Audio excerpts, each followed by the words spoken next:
Gracias, buenas tardes. Agradezco como siempre, a mis compañeros y amigos de CIRES Freudianos que siempre tienen a bien incluirme en sus apuestas. Y bueno, lo que les vengo a compartir, bueno, finalmente son una serie de reflexiones sobre precisamente las preguntas sobre la praxis analítica, sobre el lugar del analista, principalmente sobre un trabajo que he estado haciendo con otras compañeras en grupo y en colectivo, porque bueno, digo no colectivo como tal, pero sí en grupo, en discusión, de 3 autores que nos parecen que son fundamentales para seguir pensando la praxis analítica, ¿sí? Que bueno, sin duda tiene que ver con Freud, ¿no? Que fue el inventor del psicoanálisis, el creador del psicoanálisis, pero que si en vista de que todo el mundo menciona a Freud, todos conocemos a Freud, tenemos la referencia de quién es, ¿no? Sea incluso psicoanalista, psicólogo o no. También, es decir, Freud no se hizo el psicoanálisis solo, ¿no? Freud también estuvo acompañado, ¿no? Y es desde esa compañía y desde esa discusión donde han surgido una serie de reflexiones que el día de hoy les vengo a compartir. Bueno, hace algunos meses con unas compañeras, bueno, nos unimos en una apuesta para trabajar sobre 3 autores que son Lacan, Ferenczi y Freud, ¿no? Sobre el lugar del analista. Es decir, que tanto Lacan en esta crítica que hace sobre la posición al analista, como bueno, ya es muy conocido que Lacan, como bien lo dijo él, era freudiano, ¿no? Pero que nosotros hemos encontrado que también era ferenciano, ¿no? Entonces ahorita les vamos a, bueno, les vamos, yo creo que mi lapsus fue porque bueno, finalmente las reflexiones que se vienen a compartir aquí no son meramente mías, han sido producto o efecto de la discusión en comunidad, ¿no? Con compañeras que bueno, siempre es bueno encontrarse, creo que siempre es afortunado, más en el mundo del psicoanálisis, encontrarse con personas que podamos dialogar, ¿no? Además de manera respetuosa, ¿no? Y cobijando cada una de las intervenciones y lecturas que puede haber, ¿no? Este seminario también fue sobre la pregunta de que, bueno, ¿cuáles son esos hitos del legado de Ferenczi en la forma de hacer psicoanálisis de Lacan? Y lo tomamos sobre 3 ejes: el lugar o persona del analista, sobre la técnica del psicoanálisis y la subjetivación del fin de análisis. Lo que yo les vengo a compartir es únicamente un eje, porque bueno, compartir los 3 sería, bueno, es todo el seminario que hemos trabajado por varios meses, ¿no? Sobre el lugar del analista, que además es uno de los ejes que por mi parte he trabajado un poco más, me he cuestionado más, y bueno, sin duda, cómo no preguntarse sobre la ética, ¿no? Y sobre estas cuestiones que, es decir, Freud nos dejó también como legado unas reglas técnicas, ahorita que citaban también consejos al médico sobre el tratamiento psicoanalítico, qué tan vigentes siguen siendo y qué tanto también hay que en determinado momento también cuestionar, aunque lo haya dicho Freud, incluso aunque lo haya dicho Lacan, ¿no? O sea, en nuestra práctica, ¿no? Bueno, yo le puse a mi trabajo, porque bueno, eso de bautizar a veces los trabajos es complicado, ¿no? Y bueno, a grosso modo le puse: un día un húngaro puso el lugar del analista en el banquillo, ¿no? Una lectura sin consecuencias, porque me parece que también parte de la pregunta de cómo leer psicoanálisis. O sea, uno llega al psicoanálisis, entonces me voy a Cuernavaca, en mi camastro, me voy a llevar la lectura de Freud, ¿no? O leo el seminario de Lacan en el metro, ¿no? Es decir, ¿cómo leemos psicoanálisis? ¿Cómo trabajamos un texto en psicoanálisis, ¿no? Me parece que es fundamental, aunque pareciera muy obvia la pregunta, ¿no? O muy inocente, me parece que es fundamental también en cómo se está leyendo psicoanálisis, cómo estamos trabajando los textos psicoanalíticos, ¿no? Y bueno, y me parece que además que, como muchas de las situaciones que pasan en el psicoanálisis, no hay lectura sin consecuencias. Yo lo que les vengo a compartir es que para mí creo que he sido trastocada por estos 3 personajes, ¿no? Que han sido fundamentales para el psicoanálisis, ¿no? Y principalmente En el momento de leer a Ferenczi nos dimos cuenta que, bueno, que precisamente fue un personaje que puso en el banquillo muchas de las reglas técnicas propuestas por Freud incluso, ¿no? Claro, también con muchos asegúnes, ¿no?, en la cuestión transferencial, ¿no?, muchos también jaloneos, dimes y diretes, incluso en la cuestión personal, pero bueno, estaban iniciando, ¿no? Por supuesto que se equivocaron, ¿no?, como también es importante reconocer la falibilidad, ¿no?, que también nosotros en nuestra práctica somos propensos a la falla todo el tiempo, ¿no? Bueno, voy a comenzar un poco, yendo como de adelante para atrás, ¿no? Retomando el texto de Lacan en Función y campo de la palabra y del lenguaje de 1953, que es lo que propone Lacan. Ahí él problematiza diversas situaciones de la práctica psicoanalítica. Nada más le voy a decir, yo me sigo, entonces tú me vas marcando el tiempo. Okay. Diversas situaciones de la práctica psicoanalítica, y bueno, Lacan ahí problematiza principalmente uno de los vicios de la formación del psicoanalista. Se pregunta cómo se forma un analista, ¿no? Manifiesta que tanto también se ha olvidado o descuidado en la práctica analítica un retorno a la historia y a la palabra, que sin más este olvido o descuido se distancia a la experiencia de la práctica analítica, acuñando algo que sin duda Freud también puntualizó como dificultad del psicoanálisis. Y esto es, cómo transmitir una práctica que implica una experiencia no solo desde un carácter teórico, sino sin duda subjetivo. Lacan en este texto propone un retorno a Freud, ¿no?, que además también es preguntarse qué es eso de un retorno a Freud, a sus fundamentos, a ocuparnos del campo del lenguaje, y pone en la mesa y cuestiona los caminos por los cuales en ese momento la formación del psicoanalista se ha reducido a una didáctica o a recetas con sus reglas técnicas establecidas. Manifiesta que tales reglas y reduccionismo restringen la experiencia analítica. Esta restricción de la experiencia ha tenido sus efectos en la forma de hacer psicoanálisis. Lacan recalca que se ha perdido el interés por el poder de la palabra. Bueno, está hablando de 1953, o sea, en esa época. La pérdida del interés de la palabra, el campo del lenguaje, y que se ha abusado del análisis de las resistencias. Porque es decir, decían, bueno, cuando siempre el analista pareciera que también está como cachando si un analizante es la resistencia y la resistencia, pero bueno, sabemos que Lacan vino a proponer la resistencia también del lado del analista. El retorno a Freud de Lacan plantea también las dificultades que el mismo inventor del psicoanálisis en su momento también advirtió. Recordemos que en su conferencia sobre los actos fallidos, pronunciada por Freud en 1915, puntualizó 3 dificultades del psicoanálisis, las cuales mostró a los jóvenes. Además, fue una conferencia que dedica a los jóvenes y que incluso él inicia diciendo, bueno, si ustedes desean dedicarse al psicoanálisis, bueno, si pueden dedicarse a otra cosa, mejor, piénselo bien, ¿no? Porque esto, es decir, hay que entrarle con cuidado, ¿no? Tales dificultades que Freud propone es la transmisión, es decir, cómo transmitir el psicoanálisis. Y él en ese momento dice, el psicoanálisis se aprende primero en uno mismo. Si se toma así, es un camino transitable.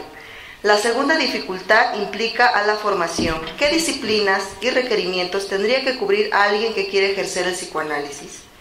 Y la tercera plantea un prejuicio intelectual y un estético moral, aquel que implica lo inconsciente y de preocuparse, es decir, se le acusaba al psicoanálisis de dedicarse a las pequeñeces, ¿no? Es decir, cómo esto de los lapsus, los chistes, ¿no? Decía, bueno, precisamente son esas pequeñeces las que vienen a tener una gran importancia en la cuestión del inconsciente.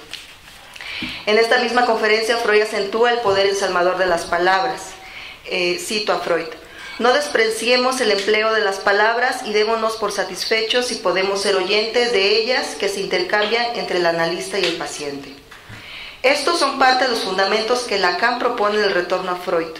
En este texto de 1953, Lacan continúa problematizando estas dificultades sobre el psicoanálisis, proponiendo también 3 problemas actuales de ese entonces. Una prevalencia de lo imaginario, es decir, qué tanto ha habido un olvido de lo simbólico, de la palabra, y un abuso de la interpretación, o sea, estar cachando interpretaciones y estarlas acoplando a la teoría psicoanalítica. Una noción de las relaciones libidinales de objeto, reduciendo el psicoanálisis únicamente a lo fenomenológico. y una importancia a la contratransferencia y a la formación del analista. En este último se pregunta sobre la terminación de un análisis, sobre la dirección de la cura y también señala el abuso de la didáctica. Ante estas problemáticas, Lacan se plantea también si ante este desinterés por la palabra y la historia, ¿dónde queda el inconsciente? ¿Qué es el lenguaje hoy para los psicoanalistas? Desdeñar lo simbólico, propone Lacan, es ceder a la tentación donde la experiencia analítica y su práctica se reduzcan a una pedagogía materna, a la ayuda samaritana o a una maestría dialéctica. Es aquí donde Lacan retoma a Ferenczi, planteando en qué tanto esa aversión que hay en el campo del lenguaje tiene una incidencia en esa confusión de lenguas entre el niño y el adulto propuesta por el húngaro. Ferenczi precisamente tiene una conferencia que dicta en 1933 titulada así, Confusión de lengua entre los niños y el adulto, que incluso ahí nombra a los sujetos neuróticos como nuestros pequeños niños neuróticos, así es como él nombra a los enfermos. Bueno, en ese momento no eran llamados analizantes, sino más bien enfermos neuróticos. ¿Ya? Okay. Manifiesta también esas dificultades técnicas del analista y de esos aconteceres que aún en esa época no se atrevían a hablar del lado del analista, refiriéndose a aquello que un analista siente tal cual de sus analizantes y cómo estos afectos sin duda inciden y son recibidos en la transferencia. Es interesante que en este texto de 1933 es donde Sándor Ferenczi manifiesta que las resistencias en un análisis no proceden del lado del paciente, sino del analista. O sea, Lacan lo retoma de él. Cito a la letra a Ferenczi. Aquí chocamos con importantes resistencias, no ya las del paciente, sino de las nuestras. Ante todo, debemos ser analizados y conocer a fondo nuestros rasgos de carácter desagradable, tanto exteriores como interiores, a fin de aceptar lo que las asociaciones de nuestros pacientes pueden contener de odio o de desprecio oculto. Algo que me parece fundamental y que es aquí donde incluso también Ferenczi se comienza a preguntar y que me parece que también es preciso que nos preguntemos es ¿qué tan a la letra habrá que tomarse las reglas de la técnica psicoanalítica heredadas por Freud? Porque bueno, sabemos que en Consejos al Médico Freud advierte de esta incluso abstinencia, ¿no? Por ejemplo, sobre la transferencia, esta abstinencia afectiva, mantener una frialdad, decía que también para proteger, ¿no?, la cuestión afectiva del analista, pero también no perjudicar también la cuestión transferencial en un proceso analítico. Sin embargo, también, yo cuando leo a Freud, y que bueno, también en su texto de 1923 de Análisis terminable e interminable, donde él también habla de, qué tanto un análisis o transitar una experiencia de análisis puede posicionar a un sujeto desde otro lugar frente a su pulsión de muerte. O sea, él pone ahí como muy en interés la cuestión frente a lo pulsional, ¿no? Pensaba también a partir de esa lectura si esto que Freud propone de abstenerse no es precisamente, tal vez, desde un lugar afectivo, sino también desde un lugar pulsional, es decir, qué tanto un analista tendría que abstenerse de no satisfacer sus pulsiones o sus intereses primarios, no principales, en la hora de la praxis analítica, ¿no? Para esto también Ferenczi critica un poco a Freud en esta cuestión de qué tanto hay que mantener una frialdad. Incluso Ferenczi propone que el lugar del médico como una dosificación de la simpatía.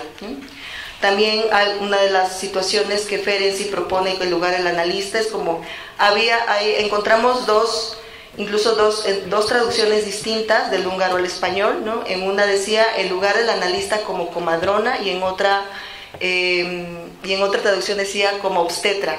Las dos me parece que pueden ser acogidas porque pensábamos cómo trabaja una comadrona, ¿no? Por ejemplo, cómo acompaña además una comadrona, que es interesante porque para empezar no hay comadrones, ¿no? Comadronas son mujeres, o sea, desde un lugar femenino hay un acompañamiento hacia una mujer que está por dar a luz y no es ella la que decide, o sea, ella va acompañando, le va diciendo a una mujer que respire, que espere. Y precisamente nos parece que la metáfora de la comadrona tiene que ver con el analista como alguien que espera, que está acompañando. Pero también del lado del obstetra, cuando incluso también dice Ferenczi, cuando algo ahí se atora, el analista viene como forceps, ¿no? Para jalar, para poder posibilitar un alumbramiento sobre algo nuevo, algo de lo inédito, ¿no? Otro de los puntos también que Ferenczi propone, bueno, tiene que ver con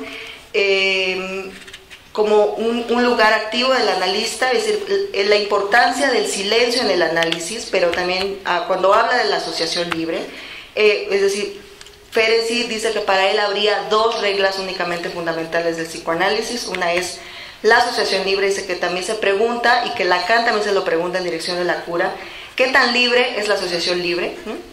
Y que incluso también dice qué tanto el silencio puede ocupar un lugar en un análisis, pero qué tanto también abusar del silencio puede ser una tortura para un analizante, ¿no? Y eso me parece fundamental, porque es decir, habrá con algunos que sí, uno tendrá que mantenerse en silencio, y tal vez habrá otros casos en los cuales el lugar del analista sea más activo, ¿no? Sea más, o sea, hasta dónde, el silencio hasta dónde, la asociación libre también hasta dónde, ¿no?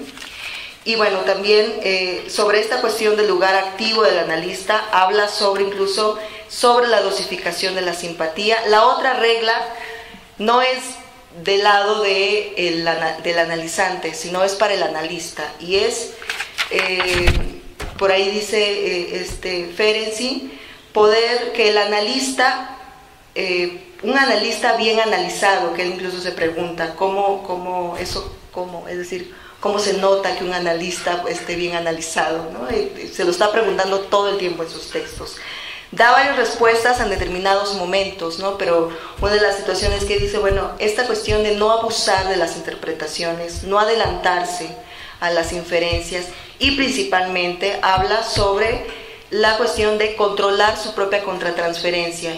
Incluso cuando habla de la simpatía también le apuesta a un analista con una sensibilidad más presta. Dice incluso, si un paciente le reprocha al médico, a su médico, que les parece que lo está tratando de manera muy ruda, que es un payaso pedante, ¿no? ¿Qué hace el analista? Dice, en lugar de interpretarlo, habrá que dar acogida a eso que dice ese analizante. Dice, un punto muy fundamental y por lo cual es muy importante para Ferenczi el análisis del analista es que el analista mismo reconozca y vea a ese paciente con modestia, ¿no? Me parece que eso es fundamental.